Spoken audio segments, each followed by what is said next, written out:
السلام علیکم ورحمۃ اللہ۔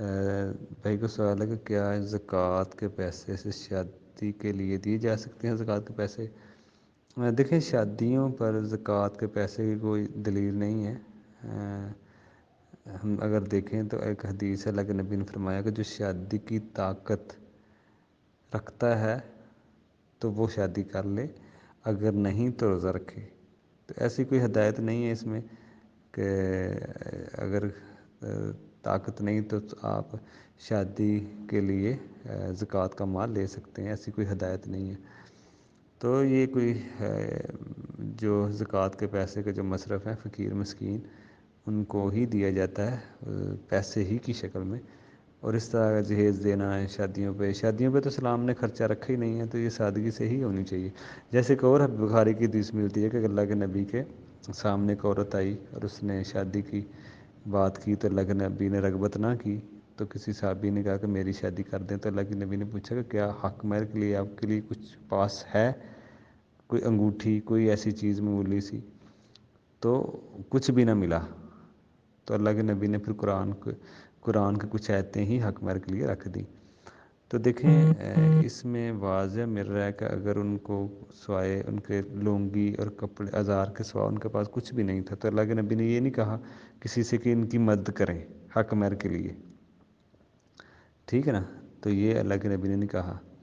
تو شادی میں مین خرچہ حق مہر کا ہی ہوتا ہے، ٹھیک ہے نا، مین خرچہ۔ تو یہ اس میں ہمیں ملتا ہے کہ اللہ کے نبی نے کہا صحابہ سے اگر کوئی، یہ نہیں کہا کہ اس کی کوئی مدد ہی کر دے، اور نہ آپ نے خود کی، نہ صحابہ سے کہا اللہ کے نبی نے کہ اس کی کچھ مدد کریں حدیث میں، بلکہ کچھ نہ ملا تو قرآن کی کچھ آیتیں ہی حق مہر کے لیے رکھ دی، جیسے صحیح بخاری کی حدیث ہے۔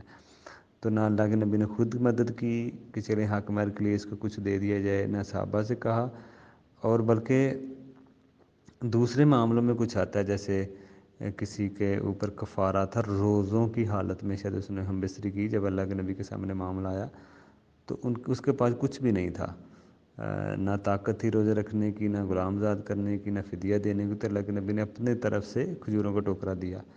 تو اس مسئلے میں تو دیکھیں ملتا ہے، لیکن اس مسئلے میں شادی کے مسئلے میں کچھ نہیں دیا، نہ باقی صحابہ سے یہ کچھ چیزیں ملتی ہیں، کسی نے کسی کی مدد کی ہو، یا قرض لیا ہو، یا دیا ہو، یا زکوٰۃ دی ہو۔ تو جو بنیادی ضرورت ہو، شادی دیکھیں کہ بنیادی ضرورت ہے، کہ اہم ضرورت ہے، جس کو آدھا دین بھی کہا ہے۔ تو جو چیز جس کی جتنی زیادہ ضرورت ہو معاشرے میں، جتنی زیادہ اہمیت ہو، اس کو اسلام نے اتنا ہی آسان رکھا ہے، ٹھیک ہے نا؟ تو یہ ضروری نہیں ہے کہ آپ اس طرح قرضہ لیں، یا اسلام نے شادی بڑا آسان مسئلہ رکھا ہے، شادی پہ اتنا خرچہ نہیں رکھا، صرف آپ نے حق مہر دینا ہے۔ لڑکی والوں پہ تو بالکل نہیں ہے، لڑکی والوں پہ تو بالکل نہیں رکھا، حق مہر لڑکے نے دینا ہے، ولیمہ لڑکے نے کرنا ہے، ساز و سامان لڑکے نے بنانا ہے، سب کچھ لڑکے نے کرنا ہے، وہ بھی اپنی استطاعت کے مطابق، طاقت کے مطابق۔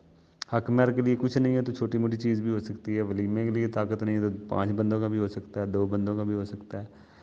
تو یہ اتنے خرچے نہیں ہیں، یہ ہم نے خود اپنے اوپر بوجھ ڈالا ہے، شریعت نے اس کو بڑا آسان رکھا ہے۔ السلام علیکم ورحمۃ اللہ۔